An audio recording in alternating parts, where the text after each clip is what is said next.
Muy buenos días, bienvenidos al canal Tiempo y Atención. Mil gracias a todos los nuevos suscriptores y miembros. Gracias por estar, por compartir en todos los sentidos y por recomendar libros, textos, incluso vuestros pensamientos. Hoy empezamos una nueva secuencia que tiene que ver con la mente. Y son como mini capítulos que me parecen de interés y que tratan cosas como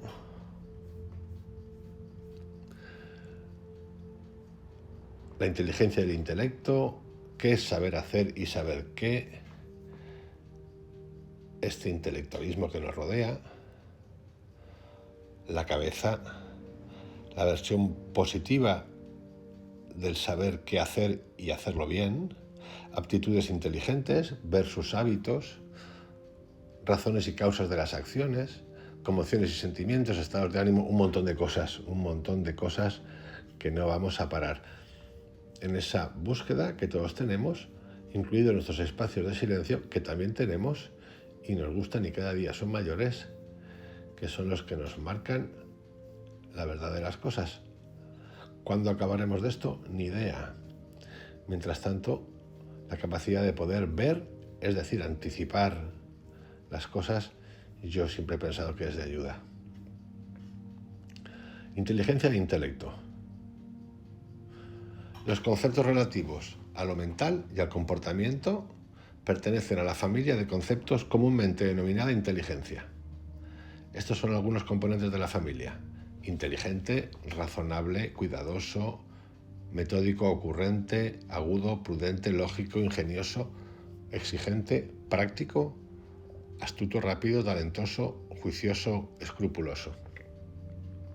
Cuando una persona posee una inteligencia inferior, se la describe como estúpida, o con epítetos más específicos como lerdo, tonto, descuidado, desordenado, sin imaginación, imprudente, torpe, ilógico, aburrido, poco exigente, lento, distraído, simple, incluso a veces hasta insensato.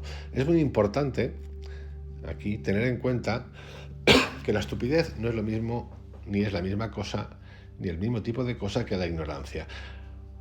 No hay incompatibilidad alguna entre estar bien informado y ser tonto. Y la habilidad para argumentar y hacer bromas puede ser acompañada por la incapacidad de aprender hechos. Parte de la importancia de la distinción entre ser inteligente y poseer conocimiento reside en el hecho de que tanto los filósofos como el hombre común se inclinan a considerar las operaciones intelectuales como el centro de la conducta mental. En otras palabras, tienden a definir los conceptos referentes a lo mental y al comportamiento mediante conceptos de cognición. Suponen que la actividad fundamental de la mente consiste en responder problemas y que sus restantes actividades son meras aplicaciones de las verdades así descubiertas o criticables distracciones en su consideración. La idea de los griegos de que la inmortalidad está reservada a la parte cognoscitiva del alma ha sido desacreditada, pero no la hemos sacado. Cuando hablamos del intelecto, o mejor, de las actitudes y acciones intelectuales de las personas, nos referimos primordialmente a la clase especial de operaciones que constituyen el teorizar. La finalidad de estas operaciones es el conocimiento de proposiciones verdaderas o de hechos. La matemática y las ciencias naturales son las realizaciones máximas del intelecto humano. Los primeros teóricos especularon acerca de las peculiares excelencias de las ciencias y disciplinas teóricas a cuyo crecimiento habían asistido. Estaban predispuestos a encontrar en la aptitud para teorizar rigurosamente la superioridad de los hombres sobre los animales, de los pueblos civilizados sobre los bárbaros y aun de la mente divina sobre la mente humana. Legaron así la idea de que la propiedad definitoria de la mente se encontraba en la aptitud para el conocimiento de la verdad. Las otras facultades, siendo la verdad científica, las otras facultades humanas podían ser clasificadas como mentales solo si se encontraban, de alguna manera, dirigidas a la aprehensión intelectual de proposiciones verdaderas. Esto ha sido lo de siempre. la doctrina de siempre. Ser racional era ser capaz de reconocer verdades y sus conexiones mutuas. En consecuencia, comportarse racionalmente consistía en el control de las inclinaciones no teóricas por verdades aprendidas, referentes a la condición de la vida. Aquí vamos a descubrir que hay muchas actividades que ponen de manifiesto cualidades mentales y que sin embargo no son en sí mismas operaciones intelectuales ni efectos de operaciones intelectuales. La práctica inteligente no es hijastra de la teoría. Por el contrario, teorizar es una práctica, entre otras, que puede ser llevada a cabo con inteligencia o con estupidez. Existe otra razón por la que también es importante corregir desde el comienzo la doctrina intelectualista que trata de definir la inteligencia en términos de aprehensión de verdades, en lugar de caracterizar la aprehensión de verdades en términos de inteligencia. Teorizar es una actividad que la mayoría de las personas puede llevar a cabo o lleva a cabo en silencio. Las teorías se construyen articulándolas en oraciones, que muchas veces no se expresan en voz alta, sino que son dichas para sí. Los pensamientos se formulan en diagramas y figuras que no siempre se vierten sobre el papel, se ven con los ojos de la mente. Gran parte de nuestro pensar ordinario se lleva a cabo en un monólogo interno o en un soliloquio silencioso, que a menudo va acompañado por una función cinematográfica interna producida por imágenes visuales.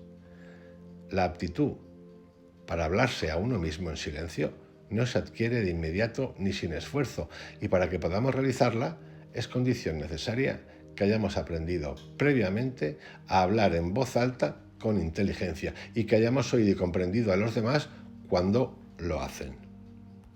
Tener reserva respecto de lo que pensamos es un logro muy elaborado. Solo en la Edad Media la gente aprendió a leer,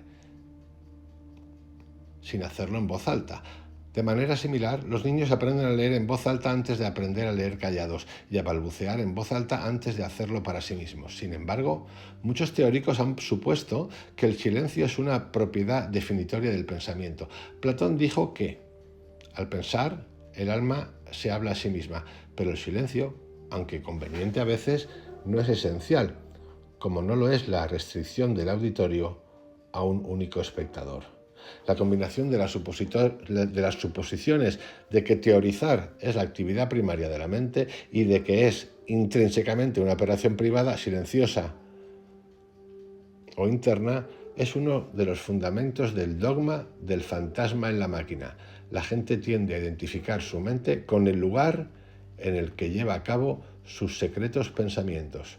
Supone, además, que hay algo misterioso respecto de cómo es que nuestros pensamientos se hacen públicos, sin darse cuenta que empleamos artificios especiales para mantenerlos reservados para nosotros. Y aquí tenemos el primer capítulo de la mente, en este caso, inteligencia e intelecto. Mañana continuamos con saber hacer y saber qué. Os envío un abrazo, hasta mañana.